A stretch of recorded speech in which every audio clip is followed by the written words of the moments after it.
Baik, Assalamualaikum warahmatullahi wabarakatuh. Ya, perkenalkan nama saya Muhammad Sekib Hidayat, NIM saya 20020550105. Saya dari Pendidikan Teknik Elektronika. Sebelumnya saya mengucapkan terima kasih kepada teman-teman yang sempat bergabung dalam pembelajaran micro teaching ini. Di sini saya akan menjelaskan materi mengenai keselamatan dan kesehatan kerja. Untuk mengefisienkan waktu, marilah saya akan menjelaskan sedikit mengenai keselamatan kerja. Yang pertama, apa sih definisi keselamatan dan kesehatan kerja itu? Keselamatan kerja adalah sebuah kondisi di mana para karyawan terlindungi dari cedera yang disebabkan oleh berbagai kecelakaan yang berhubungan dengan pekerjaan, seperti kecelakaan terkontak listrik, terkena las, dan sebagainya dalam menjalankan pekerjaannya. Yang selanjutnya, apa sih itu kesehatan kerja? Kesehatan kerja adalah sebuah kondisi di mana para karyawan terbebas dari berbagai penyakit fisik dan emosional yang disebabkan oleh pekerjaan. Ya, selanjutnya, apa sih perlunya menjalankan program keselamatan kerja? Perlu dalam menjalankan program keselamatan kerja untuk mencegah kerugian fisik dan finansial yang bisa diderita karyawan. Juga untuk mencegah terjadinya gangguan terhadap produktivitas perusahaan. Yang selanjutnya itu menghemat biaya premi asuransi, serta menghindari tuntutan hukum. Selanjutnya, fokus program keselamatan kerja. Program keselamatan kerja difokuskan pada dua aspek. Yang pertama itu perilaku kerja. Adapun perilaku kerja yang antara lain, yang pertama itu membentuk sikap karyawan yang pro keselamatan kerja. Yang kedua itu mendorong upaya seluruh karyawan untuk mewujudkan keselamatan kerja, mulai dari manajemen puncak hingga karyawan level terendah. Yang selanjutnya itu menekankan tanggung jawab para manajer dalam melaksanakan program keselamatan kerja. Yang selanjutnya itu kondisi kerja. Kondisi kerja di sini adalah mengembangkan dan memelihara lingkungan kerja fisik yang aman. Misalnya penyediaan alat-alat pengaman seperti helm, kacamata, jas, lab, dan sebagainya. Selanjutnya, adapun beberapa teknik dalam program keselamatan dan kesehatan kerja. Yang pertama itu analisis bahaya pekerjaan, yakni proses yang dirancang untuk mempelajari dan menganalisis sebuah tugas dan bahaya-bahaya potensial yang bisa timbul dari pelaksanaan tugas tersebut. Yang selanjutnya itu dirumuskan langkah-langkah kerja yang lebih aman guna mencegah bahaya-bahaya potensial tersebut. Yang kedua itu ergonomika. Apa sih itu ergonomika? Ergonomika merupakan studi mengenai hubungan antara manusia dengan pekerjaannya, yang meliputi tugas-tugas yang harus dikerjakan, alat-alat dan perkakas yang digunakan, serta lingkungan kerjanya. Yang perlu disesuaikan adalah mesin-mesin dan lingkungan kerjanya terhadap karakteristik para karyawan, bukan sebaliknya. Selanjutnya yaitu pencegahan cedera dan penyakit yang terkait dengan pekerjaan. Yang pertama itu menyadarkan para karyawan mengenai bahaya-bahaya yang berhubungan dengan pekerjaan mereka. Yang kedua, memasang alat-alat kontrol produksi. Yang ketiga, menyusun prosedur-prosedur kerja yang aman. Yang keempat yaitu mendorong penggunaan alat pengaman pelindung yang layak. Ya, terima kasih telah bergabung. Baik, yang selanjutnya pendekatan keselamatan lain. Yang pertama itu perencanaan, yakni pemasangan simbol-simbol peringatan. Yang kedua yaitu ketata rumah tanggaan yang baik dan teratur, yakni menempatkan barang-barang di tempat yang semestinya. Selanjutnya, menjaga kebersihan lingkungan dari bahan berbahaya. Yang ketiga yaitu pakaian kerja. Yang keempat yaitu peralatan perlindungan diri. Selanjutnya, di sini ada bentuk dan warna untuk simbol keselamatan. Adapun pada bentuk lingkaran itu, apabila lingkaran bentuknya berwarna merah itu merupakan larangan. Dan apabila ada simbol lingkaran berwarna biru itu merupakan anjuran. Yang selanjutnya itu bentuk segitiga yang berwarna kuning itu merupakan peringatan hati-hati. Selanjutnya, adapun bentuk segi empat atau persegi panjang itu apabila berwarna hijau itu bisa jadi darurat dan pertolongan pertama.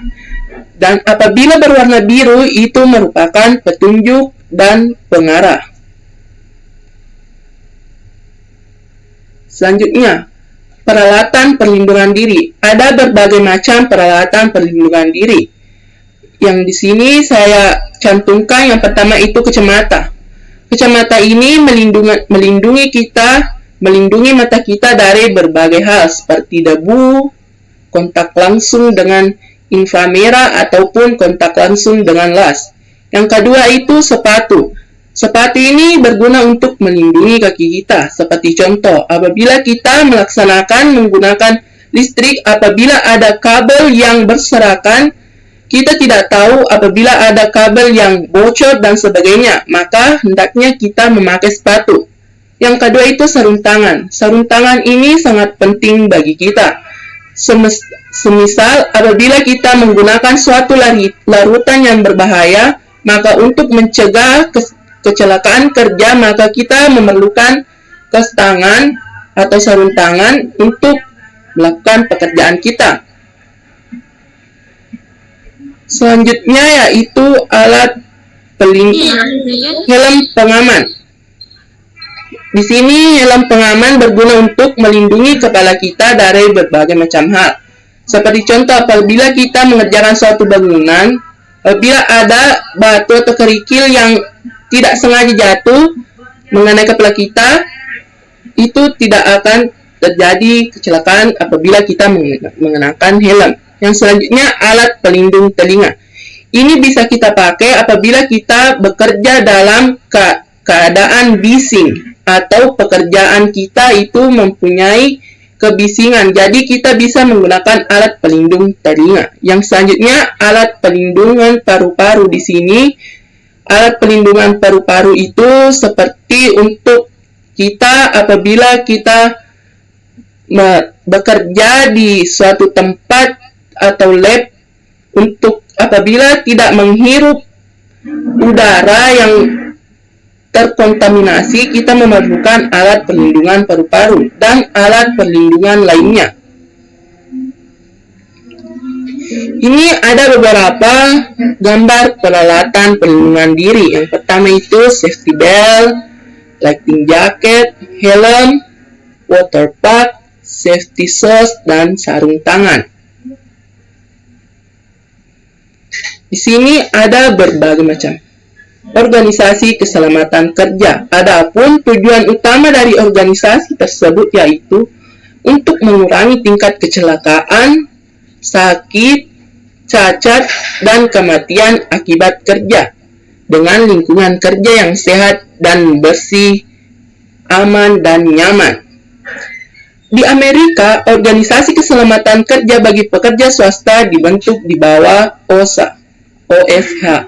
Sedangkan di Indonesia dibentuk di bawah Direktorat Pembinaan Norma Keselamatan dan Kesehatan Kerja. Di sini terdapat beberapa landasan hukum dari program K3. Yang pertama itu Undang-Undang Nomor 1 Tahun 1970. Di sini memuat tentang kewajiban pimpinan tempat kerja serta kewajiban dan hak pekerja. Yang kedua yakni Undang-Undang Nomor 23 Tahun 1992 Pasal 23 yang menerangkan bahwa tentang kesehatan kerja, menekankan pentingnya kesehatan kerja. Selanjutnya itu Undang-Undang Nomor 13 Tahun 2003 Pasal 86 dan Pasal 87 yang menyebutkan bahwa setiap pekerja berhak atas keselamatan dan kesehatan kerja. Sampai di sini ada yang ingin bertanya?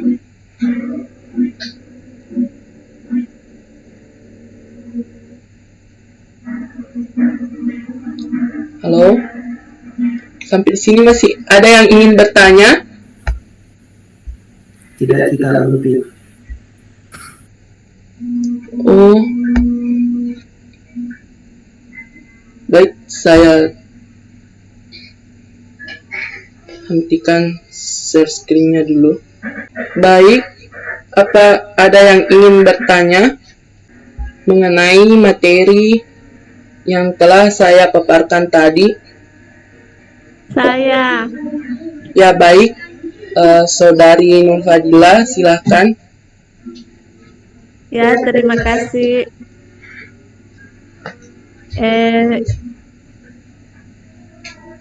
Saya ingin bertanya, bagaimana contoh dari kerugian fisik dan finansial apabila tidak mematuhi prosedur keselamatan kerja? Baik, pertanyaan yang bagus. Saya langsung jawab.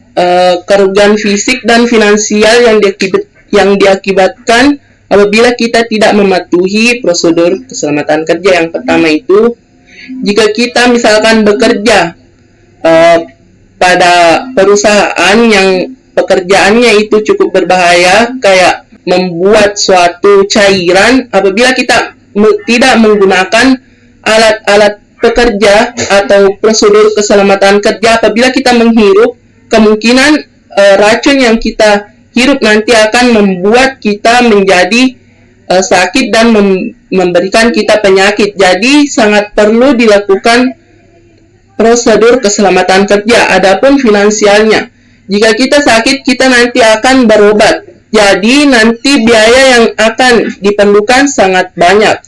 Yang contoh kedua, yakni apabila kita bekerja di suatu perusahaan alat berat, apabila kita tidak mematuhi protokol kesehatan kerja, apabila tidak terjadi sesuatu yang tidak mungkin kita inginkan, seperti apabila kita tertimpa barang dan sebagainya, itu akan menyebabkan kita cedera, bisa dalam cedera ringan maupun cedera berat yang mengakibatkan kita tidak bisa lagi bekerja dan mungkin kita akan mendapatkan kerugian finansial yang banyak. Mungkin itu yang sempat saya jawab. Apakah ada tanggapan? Atau apakah ada yang ingin lagi bertanya?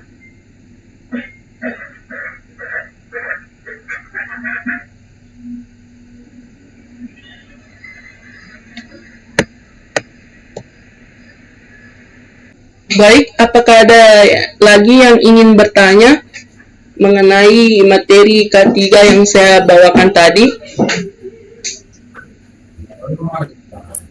Saya, Kak. Ya, silakan. Yang ingin saya tanyakan itu bagaimana bila berlangsung pada undang-undang karena seperti contoh itu perusahaan yang menyiapkan tentang karyawannya, apa sanksi pelanggaran? Terima kasih. Baik, pertanyaan yang bagus. Di sini, jika terjadi pelanggaran terhadap Undang-Undang Keselamatan Kerja, maka misalnya perusahaan tidak menyediakan alat keselamatan kerja, begitu, maka perusahaan akan menghadapi ancaman pidana sesuai dengan undang-undang yang berlaku. Di sini, adapun pidana yang akan diberikan kepada pelanggar Undang-Undang Keselamatan Kerja yaitu ancaman penjara kurang lebih 1 tahun serta denda paling banyak itu 15 juta rupiah bagi yang tidak menjalankan ketentuan undang-undang tersebut. Baik, apakah ada tanggapan atau sudah merasa puas dengan jawaban yang diberikan?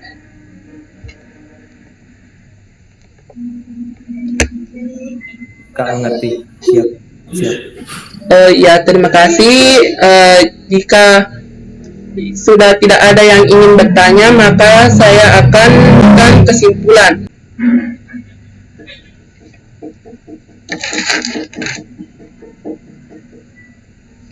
Baik, adapun kesimpulan dari pembelajaran micro teaching kita pada malam ini yaitu pertama, keselamatan kerja. Kondisi pekerja terlindungi dari risiko kecelakaan, dan kesehatan kerja itu kondisi pekerja terbebas dari penyakit.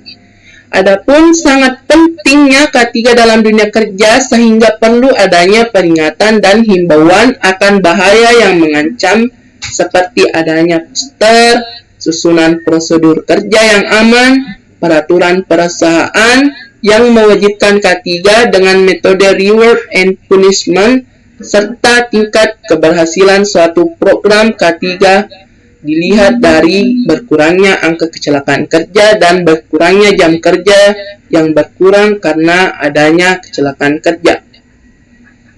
Ya baik, mungkin itulah yang sempat saya sampaikan. Apabila ada kekurangan mohon dimaafkan. Assalamualaikum warahmatullahi wabarakatuh. Waalaikumsalam warahmatullahi wabarakatuh.